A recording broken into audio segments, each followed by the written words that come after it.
Una vez hablado todo lo referente a la biología celular, ahora vamos a tocar acerca de la biología del desarrollo.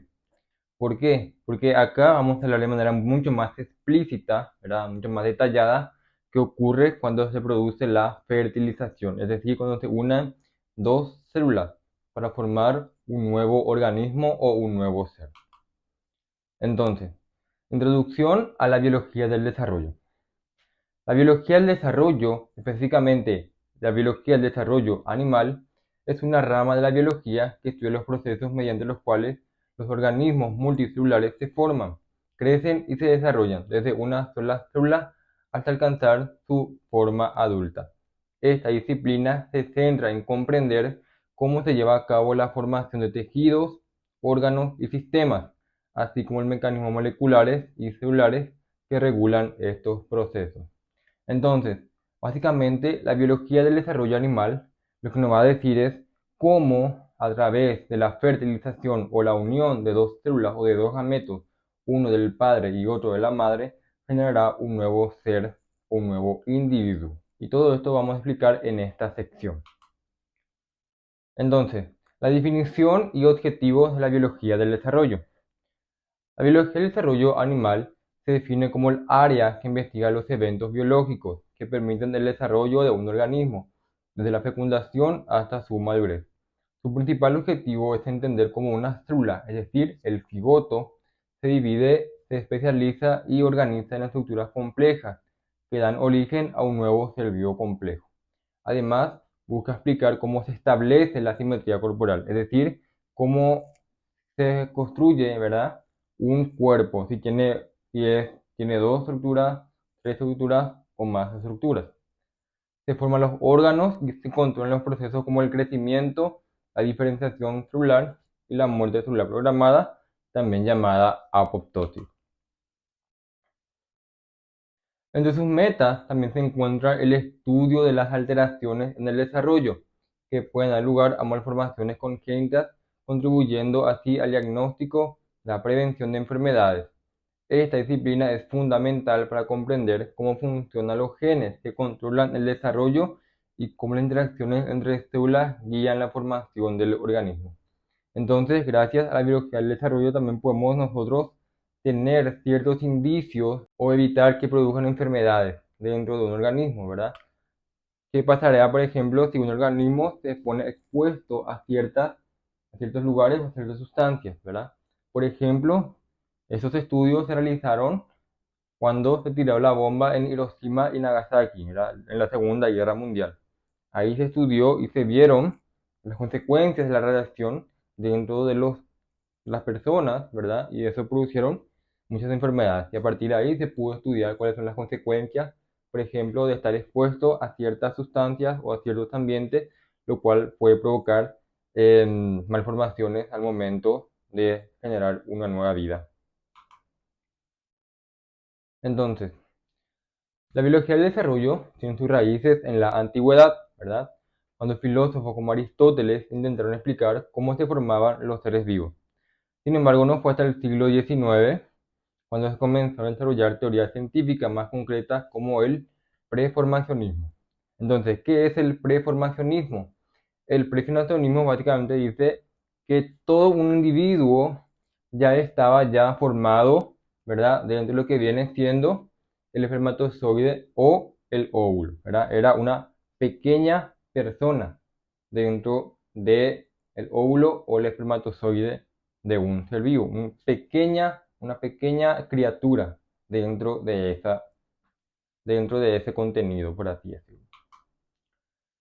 Más adelante ya vino otro concepto fundamental que hasta ahora se sabe que es así, ¿verdad? Ya que las evidencias demuestran que es tal cual como está sucediendo, que se llama el epigenitismo. ¿Qué es el epigenitismo? Es básicamente la idea de que nos dice que los individuos, ¿verdad? No es que ya están todo hechos de una vez, sino que es un proceso gradual en su formación, ¿verdad? En el siglo XIX, por ejemplo, el descubrimiento de las células y el avance de técnicas microscópicas permitieron observar las primeras divisiones celulares y la formación de los tejidos. El siglo XX fue clave para el desarrollo de esta ciencia, especialmente en el descubrimiento del ADN como un material genético y el surgimiento de la biología molecular, que permitió identificar los genes responsables del desarrollo embrionario.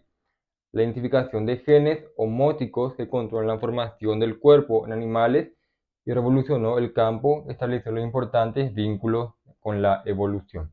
Entonces, gracias también a las técnicas de la biología, nosotros podemos comprender y entender, ¿verdad?, de que cómo estamos emparentados todos a nivel biológico. En caso de esto, también mediante la embriología podemos tener muchas similitudes al momento de ver cómo nos formamos y cómo estamos emparentados con otros animales, ¿verdad? Ya que cuando uno empieza a ver el desarrollo de todos los animales en un esquema, van a ver que al principio todos son iguales. Al principio muchos compartimos características similares y a partir de cierta cantidad de semanas, ¿verdad? O de mes, ya empieza a haber ciertas diferencias en las características. Eso demuestra también de que todos estamos emparentados biológicamente. Ahora, ¿cuál es la importancia de la biología del desarrollo? La biología del desarrollo tiene un papel fundamental en la medicina, ya que sus principios son esenciales para comprender enfermedades congénitas, efectos del desarrollo y procesos como el cáncer, que involucra alteraciones en la proliferación y en la diferenciación celular. Nuevamente, la biología del desarrollo básicamente nos ayuda a entender, ¿verdad?, o a comprender cuáles son las causas de las enfermedades. Entre ellos, nuevamente, el ejemplo, ¿verdad?, de Hiroshima y Nagasaki. El estudio de los genes que controlan el desarrollo ha sido clave para comprender síndromes genéticos y malformaciones congénitas. Además, la investigación de la célula madre ha descubierto nuevas posibilidades en medicina regenerativa, ofreciendo esperanzas para el tratamiento de lesiones, enfermedades degenerativas e incluso el diseño del tejido artificial. Entonces, también gracias al descubrimiento de la célula madre, ¿verdad?, se puede realizar esperanzas para las personas que tengan enfermedades, ¿verdad? Pero ahí también entra ya lo que viene siendo la parte ética, ¿verdad? De cómo utilizar ciertos conocimientos para hacer el bien. Más adelante también hablaré del tema de la bioética al final de todo esto, para que comprenda mejor cómo utilizar los conocimientos científicos para hacer el bien. Entonces, en otras ciencias, esta disciplina ha sido influido en campos como la biotecnología, donde se aprovechan los conocimientos del desarrollo, ¿verdad?, para mejorar técnicas de cultivo celular, manipulación genética y clonación de organismos. Tanto es fundamental en biología evolutiva, ya que permite entender cómo los cambios en los genes del desarrollo han dado forma a la diversidad de las especies que existen en la actualidad. Es decir, hoy en día nosotros, ¿verdad?, con los conocimientos que tenemos actualmente, podemos, podemos clonar un organismo. Podemos clonar, ¿verdad? Ya que tenemos todos los conocimientos cómo hacerlo. Sin embargo, en seres humanos, ¿verdad?, eso no es ético. Aunque hubo una vez una noticia, no sé si observaron o si están pendientes, ¿verdad?, de que hubo una vez donde creo que fue un chino, un biólogo chino o un científico chino, no me acuerdo ahora el nombre, pero le voy a poner el link abajo, ¿verdad?, donde decía o donde clonó personas y creo que fue arrestado, ¿verdad? Hay también una película que se llama El Sexto Día, ¿verdad?, donde ahí habla de cómo una persona, ¿verdad?, es clonada y luego cómo se encuentra a sí mismo y todo ese impacto psicológico que va a tener cuando se ve a sí mismo, ¿verdad? Bueno, es una recomendación que le digo, pero no me pagaron. Ahora veremos la fertilización y la formación del cigoto.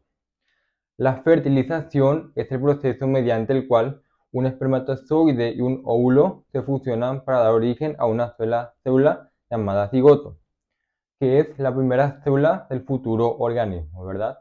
Este evento es fundamental en la reproducción sexual, ya que permite la combinación del material genético de ambos progenitores y marca el inicio del desarrollo embrionario.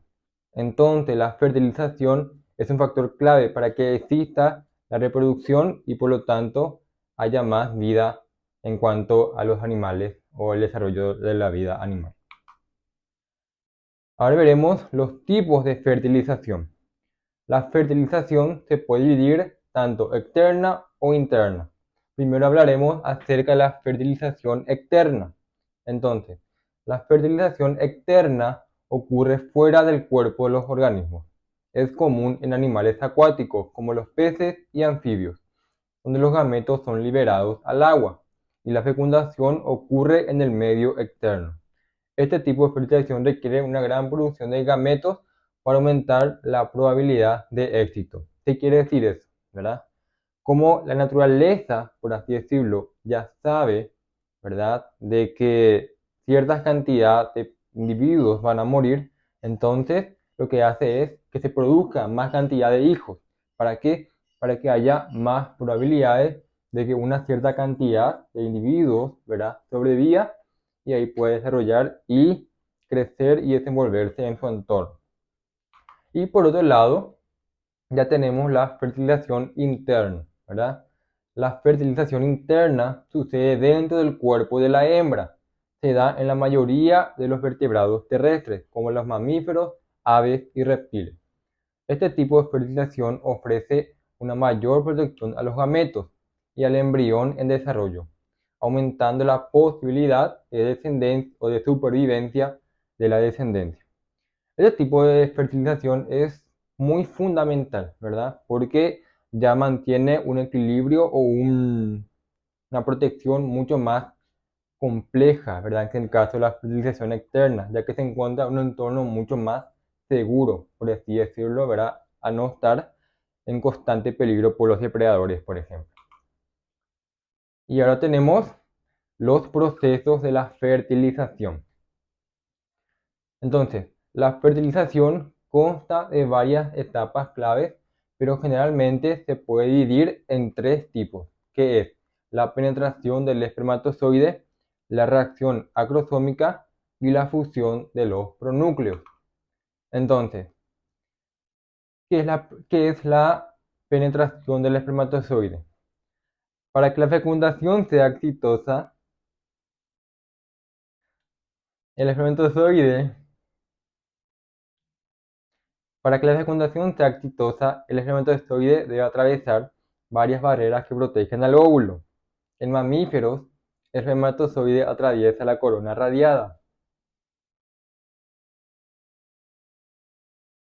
Ah, la puta.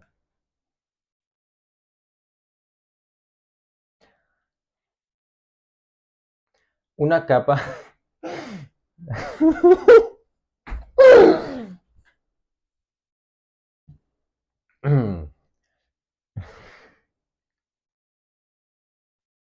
Una capa de células que rodea al óvulo y luego llega a la zona pelúcida, una cubierta glicoproteica que protege al óvulo y regula la entrada del espermatozoide. Posteriormente tenemos la reacción acrosómica. Es cuando el espermatozoide entra al contacto con la zona pelúcida. Se activa la reacción acrosómica, ¿verdad? Que es un proceso en el cual se liberan las enzimas contenidas en el acrosoma, ¿verdad? Que es una estructura ubicada en la cabeza del espermatozoide. Estas enzimas ayudan a degradar la zona pelúcida, permitiendo que el espermatozoide se acerque al óvulo y atraviese. Es decir, si ponemos en un contexto paralelo, ¿verdad? Es el óvulo que elige qué espermatozoide quiere que entre en él, ¿verdad? Ahí ya le dejo la libre interpretación de cada uno. Y luego tenemos ya la función de los pronúcleos, ¿verdad? Que es que una vez dentro del óvulo, el núcleo del espermatozoide se desplaza hacia el centro de la célula y fusiona con el núcleo del óvulo. Esta fusión forma una nueva célula con una dotación genética completa, es decir, que es diploide, combinando los cromosomas de ambos progenitores, es decir, del papá y de la mamá, ¿verdad?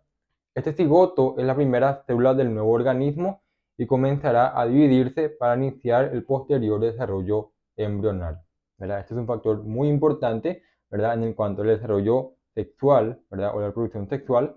¿Para qué? Para que exista un nuevo ser vivo y se forma un nuevo ser.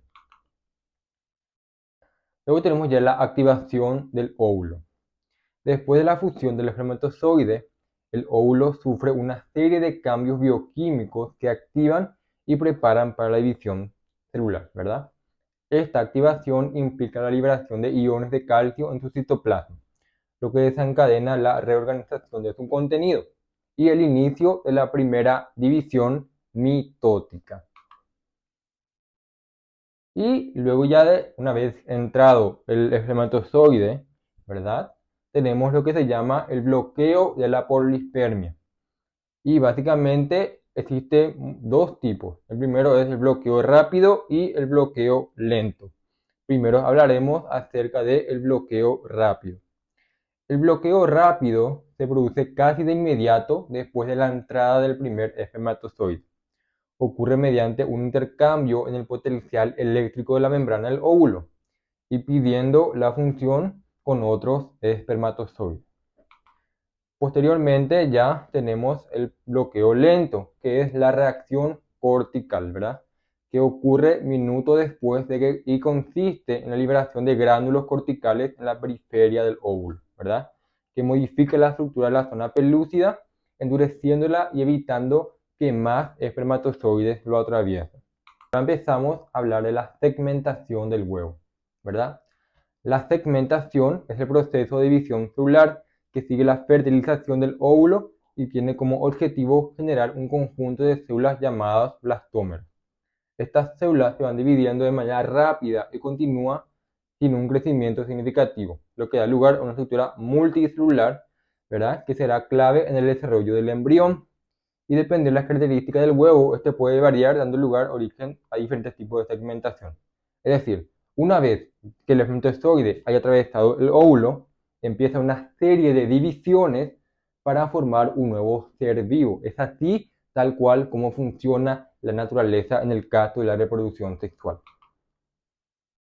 Y tenemos los tipos de segmentación que son el holoblástica y el meroblástica.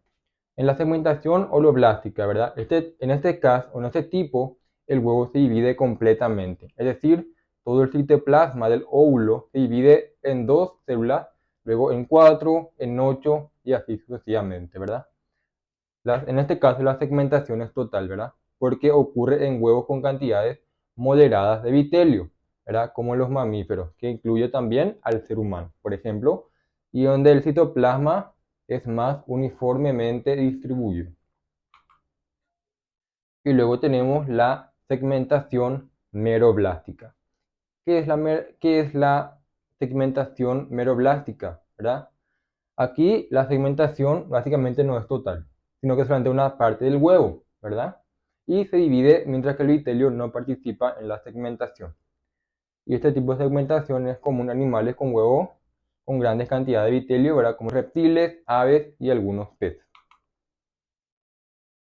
¿Y cuál es la importancia del vitelio? ¿Verdad? El vitelio juega un papel fundamental en la segmentación, ya que determina la distribución de los nutrientes necesarios para el desarrollo del embrión en los huevos con abundante vitelio. La segmentación tiende a ser meroblástica, ¿verdad? Ya que el vitelio proporciona la energía suficiente para que el embrión en desarrollo, pero limita la cantidad de células para dividirse en todo el huevo. En los huevos con poco vitelio, ¿verdad? La segmentación es holoblástica, ya que no hay un exceso de vitelio que interfiera en las divisiones celulares. En este proceso, la ubicación del vitelio también influye en cómo se distribuyen las células y cómo forman las primeras estructuras del embrión. Entonces, el vitelio básicamente lo que hace es dirigir, ¿verdad?, las divisiones de las células, en este caso el huevo, o la segmentación del huevo. Ahora veremos las fases de la segmentación, la que es la blastulación y la formación del blastocito. Entonces, ¿qué es la blastulación? La blastulación es la etapa en la que las células resultantes de la segmentación, denominado blastómeros, se reorganizan para formar una estructura esférica llamada blastocito o blástula, ¿verdad? Que contiene una cantidad interna llena de líquido conocida como blastócele. Esta fase, la célula se distribuye una capa externa llamada trofoblasto y una capa interna llamada embrioblasto. Ahora veremos del blastocito, ¿verdad? En los mamíferos, la blástula evoluciona hacia el blastocito, que es una estructura más diferenciada. En esta fase se puede observar una clara distinción entre las células internas que formará el embrión y las células externas, ¿verdad?, que contribuye a la formación de la placenta. El blastocito se implementa en el útero ¿verdad? Y es el precursor del desarrollo embrionario. Ahora veremos lo que son la mórula y la blástula. ¿Qué es la mórula? La mórula es la etapa de la segmentación donde el huevo ya ha pasado por varias divisiones celulares, dando lugar a una esfera sólida de células compactadas, sin una cavidad interna. En esta fase se observa cómo se forma la blástula, que comienza cuando se forma el blastocel, ¿verdad? Básicamente, ese es la mórula. Lo que están viendo ahí es una interpretación de una mórula porque se parece a un fruto llamado mórula, justamente por eso. Luego tenemos la blástula.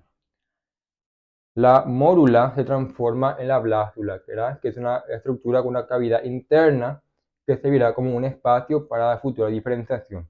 En este punto, ¿verdad? Las células ya comienzan a especializarse en diferentes tipos de tejido y el embrión está preparado para continuar con las siguientes fases del desarrollo, ¿verdad?